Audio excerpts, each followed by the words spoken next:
សម្ដេចចុបដីហ៊ុនម៉ាណែតពិភាក្សាតាមទូរស័ព្ទជាមួយរដ្ឋមន្ត្រីការបរទេសអាមេរិកជំរុញឲ្យមានបទជប់បាញ់ឲ្យបានឆាប់រហ័សសម្ដេចបវរធិបតីហ៊ុនម៉ាណែតនាយករដ្ឋមន្ត្រីនៃកម្ពុជាបានជួបពិភាក្សាតាមទូរស័ព្ទជាមួយលោក Marco Rubio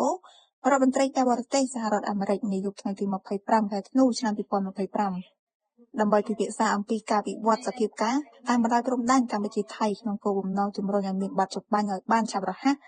និងការអនុវត្តកិច្ចព្រមព្រៀងសន្តិភាពដើម្បីស្វែងរកសន្តិភាពយូរអង្វែងសម្រាប់កម្ពុជានិងថៃរដ្ឋមន្ត្រី Rubio បានគូបញ្ជាក់ជំហរយ៉ាងច្បាស់លាស់ថា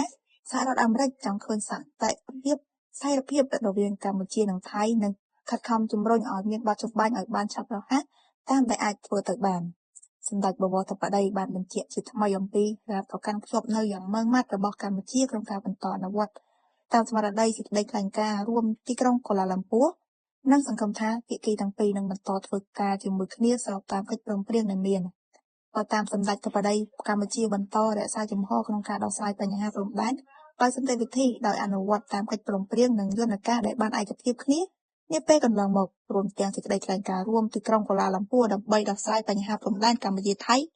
និងការកសាងសន្តិភាពយូរអង្វែងរវាងប្រទេសទាំងពីរ